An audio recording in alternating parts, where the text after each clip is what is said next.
नमस्कार, बहुत बहुत स्वागत है आप सभी का हमारे चैनल द न्यूज़ 15 में और मैं हूं आपके साथ शिवानी मांगवानी। आइए नजर डालते हैं हमारी आज की इस खास रिपोर्ट पर। लोकसभा चुनाव जैसे जैसे नजदीक आ रहे हैं वैसे वैसे पार्टियां सतर्क हो गई हैं जनता के प्रति कि वो कैसे कीमती वोट उनके हासिल कर सके और खुद को पीएम की कुर्सी पर बिठा सके, जिसके लिए पार्टियां जी जान से मेहनत कर रही हैं और जनता को लुभाने के लिए तरह तरह के वादे कर रही हैं। लेकिन बात अगर बीजेपी पार्टी की करें तो ये एक लौती ऐसी पार्टी है जिसे अपने ऊपर पूरा विश्वास है कि इस बार 400 पार। लेकिन इस विश्वास के पीछे वजह क्या है, शायद वो आप भी जानना चाहते होंगे। तो चलिए आपको बताते हैं आज बीजेपी के 400 पार के पीछे की ये वजह।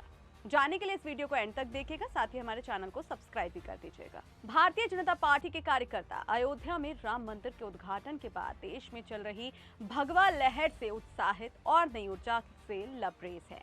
ना सिर्फ तीसरी बार मोदी सरकार के लिए बल्कि पहले से कहीं बड़ा और रिकॉर्ड मेंटेन देने के लिए पार्टी के शीर्ष नेताओं ने अभियान रणनीति और जनता तक पहुंचने के लिए शहरी और ग्रामीण केंद्रों पर कार्यक्रमों की एक सीरीज शुरू की है।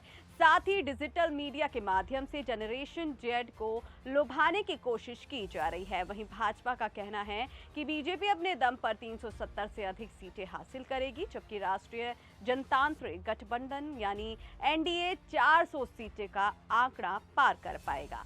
जाहिर है अगर बीजेपी को अपनी संख्या बढ़ानी है तो ना केवल मौजूदा ताकत बनाकर रखनी होगी बल्कि नई सीटें भी जीतनी होगी। बीजेपी पिछले 2 साल से उन 161 सीटों पर काम कर रही है जहां उसे या तो हार मिली या फिर वह कम मार्जिन से वहां पर जीती। इसके अलावा क्लस्टर बनाकर वरिष्ठ केंद्रीय मंत्री और अन्य नेताओं को जिम्मेदारी दी गई है।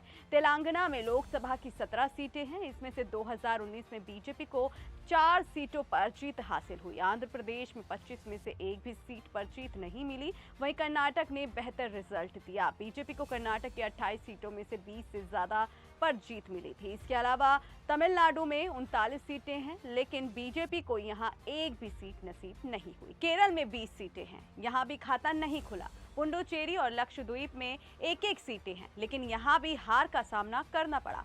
साल 2014 में अंडमान और निकोबार की एक सीट जीती थी, लेकिन 2019 में ये बीजेपी हार गई। वहीं 400 का दावा करने वाली बीजेपी का आखिर प्लान क्या है, जिसको लेकर बीजेपी इतना बड़ा दाव कर रही है, तो इसके पीछे का प्लान भी मैं आपको बता देती हूँ।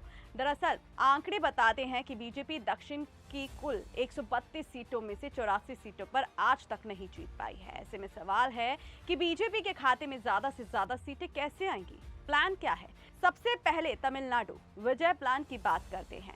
यहाँ इस वक्त मुख्यमंत्री एम.के. स्टालिन के नेतृत्व में डीएमके की सरकार है। 2019 में बीजेपी का यहाँ खाता नहीं हुआ और इस बार जीत के लिए बीजेपी कई मोर्चों पर काम कर रही है। जो सबसे अहम सवाल है वो ये है कि 400 पार का दावा करने वाली बीजेपी अपने इस सपने को पूरा करने के लिए जमीनी स्तर पर किस तरह से काम कर रही है। साथ ही केंद्रीय मंत्री इस बात का भी जिक्र कर सकते हैं कि बीजेपी जहां पर कमजोर है वहां पर कमल खिलाने के लिए पार्टी क्या कुछ नया कर रही है।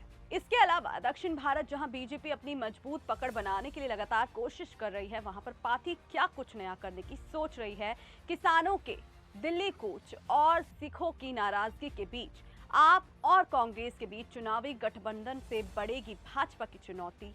यदि किसानों का दिल्ली कूच का मामला बढ़ा तो पश्चिमी दिल्ली और उत्तर पश्चिमी दिल्ली लोकसभा क्षेत्र में भाजपा की परेशानी बढ़ सकती है, क्योंकि इन दोनों क्षेत्रों में सिखों के साथ किसानों की अच्छी संख्या है। अब आप बताइए, आपको क्या लगता है कि बीजेपी इन सब चुनौतियों से निकलकर खुद को 400 पार का वादा पूरा कर पाएगी? वहीं इस पर आपकी क्या राय है, कमेंट बॉक्स में जरूर बताएं। नमस्कार।